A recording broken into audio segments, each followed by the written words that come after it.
স্থানীয় সংবাদ পড়ছি গৌরী চক্রবর্তী। অর্থমন্ত্রী প্রণজিৎ সিংহ রায় গতকাল রাজ্য বিধানসভায় 2025-2026 অর্থ বছরের জন্য উন্নয়নমূলক বাজেট পেশ করেছেন। বাজেটে 32,423 কোটি 44 লক্ষ টাকার ব্যয় বরাদ্দের প্রস্তাব করা হয়েছে। সম্ভাব্য আয় ধরা হয়েছে 31,993 কোটি 88 লক্ষ টাকা, ঘাটতি 429 কোটি 56 লক্ষ টাকা। আগামী অর্থ বছরে বাজেটে নতুন কোনো করের প্রস্তাব করা হয়নি। এই বাজেটে রাজ্যের নিজস্ব কর রাজস্ব 4,010 কোটি টাকা এবং কর বহির্ভূত রাজস্ব 504 কোটি টাকা সংগ্রহের লক্ষ্যমাত্রা নেওয়া হয়েছে। বাজেটে মূলধনী ব্যয় ধরা হয়েছে 7,903 কোটি টাকা। অর্থমন্ত্রী বাজেটে নতুন 13টি প্রকল্প ঘোষণা করেছেন। অর্থমন্ত্রী বাজেট ভাষণে বলেন, প্রধানমন্ত্রী জনবিকাশ কার্যক্রম এর অধীনে সংখ্যালঘু অধ্যুষিত ব্লকগুলির আর্থসামাজিক অবকাঠামো উন্নয়নের জন্য 20 কোটি টাকা বরাদ্দ করা হয়েছে। নতুন প্রকল্প মুখ্যমন্ত্রী কন্যা বিবাহ যোজনার প্রবর্তনের আওতায় রাজ্য সরকার অন্তর্দয় পরিবারের একজন কন্যা সন্তানের বিয়ের খরচ বহন করবে। এতে রাজ্য সরকার 50,000 টাকা ব্যয় করবে। মুখ্যমন্ত্রী বালিকা সমৃদ্ধি যোজনা নামে নতুন প্রকল্প চালু করা হয়েছে। এই প্রকল্পের আওতায় ত্রিপুরার স্থায়ী বাসিন্দা অন্তর্দয় পরিবারের নবজাতক কন্যা সন্তানের জন্য 50,000 টাকা বিনিয়োগ করা হবে, যা মেয়েটির 18 বছর বয়স হওয়ার পর নগদ করতে পারবে। সেনাবাহিনী এবং কেন্দ্রীয় আধা সামরিক বাহিনী জওয়ানদের কন্যা পুত্রের জন্য মুখ্যমন্ত্রী সহায়তা নামে একটি নতুন প্রকল্প চালুর প্রস্তাব করা হয়েছে আগামী অর্থ বছরের বাজেটে। মুখ্যমন্ত্রী অধ্যাপক ডাক্তার মানিক সাহা গতকাল বিধানসভার বাজেট অধিবেশনে রাজ্য সরকারি কর্মচারীদের জন্য 3% মহার্ঘ ভাতা প্রদানের সিদ্ধান্ত ঘোষণা করেন। অবসরপ্রাপ্ত কর্মচারীরাও 3% হারে ডিয়ারনেস রিলিফ পাবেন। মহার্ঘ ভাতা প্রদানের এই সিদ্ধান্ত আগামী 1 এপ্রিল থেকে কার্যকর হবে। তিনি বলেন, এর জন্য রাজ্য সরকারের 300 কোটি টাকা অতিরিক্ত ব্যয় হবে। সাংসদ বিপ্লব কুমার দেব রাজ্য বাজেটের উপর প্রতিক্রিয়া ব্যক্ত করতে গিয়ে বলেন, রাজ্য সমাজের অন্তিম ব্যক্তিদের কথা মাথায় রেখে এই বাজেট পেশ করা হয়েছে। এই বিকশিত বাজেট রাজ্যের উন্নয়নের পথ সুগম করবে।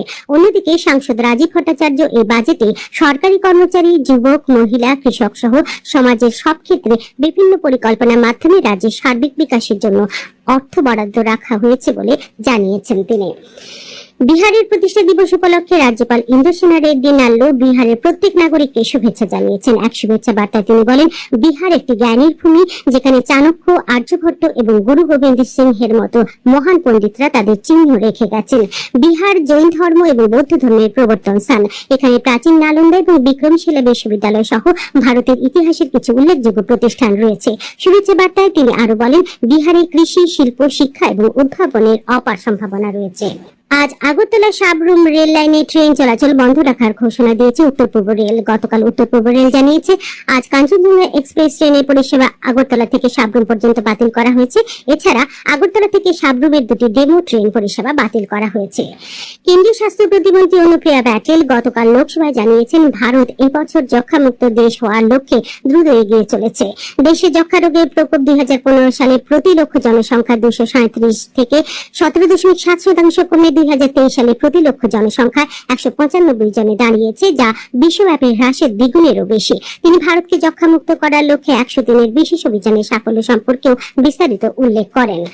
প্রধানমন্ত্রী টিবি মুক্ত ভারত অভিযানে 82 জন যক্ষ্মা রোগী শনাক্ত হয়েছে দক্ষিণ জেলায়। গতকাল সাংবাদিক সম্মেলনে এই তথ্য জানান দক্ষিণ জেলার জেলা শাসক স্মিতা মল এমএস। তিনি জানান, 2024 সালের 7 ডিসেম্বর থেকে দক্ষিণ জেলায় শুরু হয় 100 দিনের টিবি মুক্ত অভিযান কর্মসূচি। শনাক্ত হওয়া প্রত্যেক যক্ষ্মা রোগীকে বিনামূল্যে ঔষধ এবং নিক্ষয় পোষণ যোজনার মাধ্যমে প্রতি মাসে 1000 টাকা ও ফুড বাস্কেট প্রদান করা হচ্ছে। আজ রাত 8:30 থেকে রাত 9:30 পর্যন্ত সারা দেশে 8 আওয়ার পালন করা হবে। WWF ইন্ডিয়া এর সেক্রেটারি জেনারেল তথা সিইও রাজ্যের সমস্ত সরকারি এবং বেসরকারি প্রতিষ্ঠানগুলিতে এবং নাগরিকদের এই সময়ে অপ্রয়োজনীয় আলো বন্ধ রেখে 8 আওয়ার পালন করার আহ্বান জানিয়েছে। আগরতলা উমাকান্ত একাডেমির মাঠে ক্রীড়ামন্ত্রী টিঙ্কু রায় গতকাল রাজ্যভিত্তিক স্পোর্টস ট্যালেন্ট সার্চ কর্মসূচির উদ্বোধন করেন। 8টি জেলার 800 জন বাছাই প্রতিভা রাজ্য আসরে অংশ নিয়েছে। ফুটবল, অ্যাথলেটিক্স, খো খো এবং কাবাডি 4টি ইভেন্টে আগামীকাল পর্যন্ত খেলা চলবে। আবহাওয়ার খবর, আগামী 24 ঘন্টায় রাজ্যে সব জেলায় বিক্ষিপ্তভাবে বজ্রবিদ্যুৎ সহ বৃষ্টির সতর্কতা জারি করেছে আবহাওয়া দপ্তর।